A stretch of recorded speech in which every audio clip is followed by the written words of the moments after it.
បញ្យល់ពីច្បាប់អន្តរជាតិនិងច្បាប់សហរដ្ឋអាមេរិកអំពីករណីប្រធានាធិបតីម៉ាឌូរ៉ូ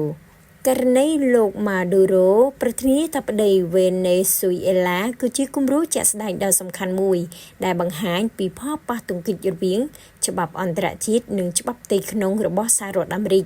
ជាពិសេសចំពោះបញ្ហាបុព្វសិទ្ធិនិងអភ័យឯកសិទ្ធិរបស់ប្រមុខរដ្ឋករណីនេះមិនត្រឹមតែជាចំនួននយោបាយប៉ុណ្ណោះទេប៉ុន្តែវាជាបញ្ហាច្បាប់អន្តរជាតិដ៏ស្មុគស្មាញដែលបង្កើតសំណួរដ៏ធំមួយសម្រាប់ពិភពលោក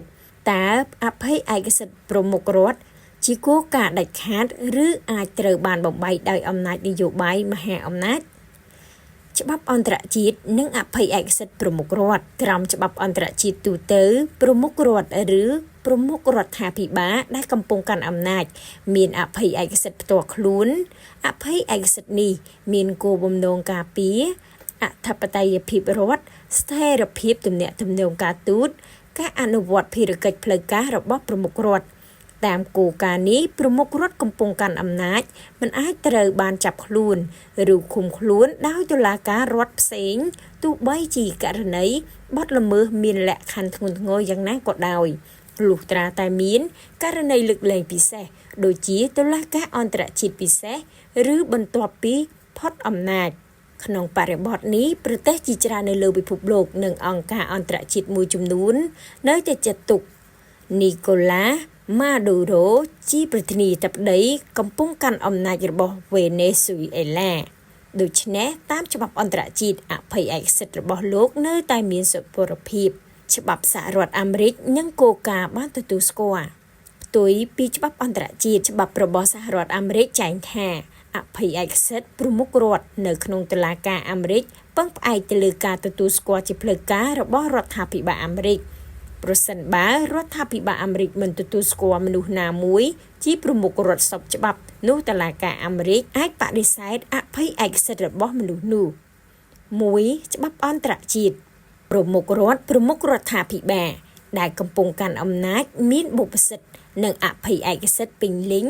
ក្រោមការការពារពីច្បាប់អន្តរជាតិដែលមិនអាចឃាត់ខ្លួនមិនអាចឃុំខ្លួននិងមិនអាចចាប់ខ្លួនបានឡើយទោះស្ថិតនៅក្នុងក្របខ័ណ្ឌណាក៏ដោយ2ច្បាប់របស់អាមេរិកច្បាប់អន្តរជាតិមិនអាចមានឥទ្ធិពលលើច្បាប់របស់សហរដ្ឋអាមេរិកបានឡើយសាលក្រមតុលាការកំពូលអាមេរិកមានអំណាចលើសគេក្នុងប្រព័ន្ធច្បាប់អាមេរិកទោះបីតុលាការអន្តរជាតិកាត់ក្តីឲ្យអាមេរិកចាញ់ប៉ុន្តែតុលាការកំពូលរបស់សហរដ្ឋអាមេរិកកាត់ក្តីឲ្យអាមេរិកឈ្នះដូច្នេះសាលក្រមតុលាការអន្តរជាតិពុំមានអំណាចលើសាលក្រមរបស់តុលាការកំពូលអាមេរិកឡើយ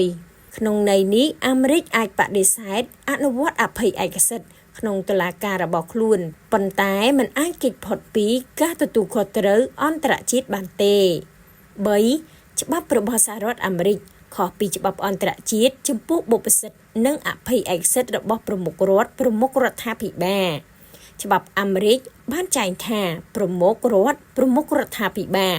មានបុព្វសិទ្ធិនិងអភ័យឯកសិទ្ធិចំពោះច្បាប់អាមេរិកលុះត្រាប្រមុខរដ្ឋប្រមុខរដ្ឋាភិបាលរូបនោះទទួលស្គាល់ដោយរដ្ឋាភិបាលរបស់អាមេរិកនៅក្នុងន័យនេះបើរដ្ឋាភិបាលអាមេរិកទទួលស្គាល់មនុស្សណាមួយជាប្រមុខរដ្ឋតុលាការអាមេរិកត្រូវគោរពអភ័យឯកសិទ្ធិប៉ុន្តែបើមិនទទួលស្គាល់តុលាការអាមេរិកអាចបដិសេធអភ័យឯកសិទ្ធិក្នុងករណីលោកម៉ាឌូរ៉ូត្រូវបានសហរដ្ឋអាមេរិកបានប្រកាសមិនទទួលស្គាល់អំណាចរបស់លោកក្រសួងយុត្តិធម៌អាមេរិកបានចោទប្រកាន់លោកម៉ាឌូរ៉ូពាក់ព័ន្ធនឹងបទល្មើសធ្ងន់ធ្ងរនិងអះអាងថាអភ័យឯកសិទ្ធិរបស់លោកមិនអាចអនុវត្តនៅក្នុងតុលាការអាមេរិកបានបើតាមច្បាប់អន្តរជាតិប្រមុខរដ្ឋកំពុងកាន់អំណាចមិនអាចត្រូវបានចាប់ឬឃុំខ្លួនដោយតុលាការប្រទេសផ្សេងបាននោះទេទោះបីជាករណីបទល្មើសមានករណីធ្ងន់ធ្ងរយ៉ាងណាក៏ដោយលុះត្រាតែមានអំណាចលើកលែងពិសេសដូចជាតុលាការអន្តរជាតិពិសេសឬបន្ទាប់ពីផុតអំណាច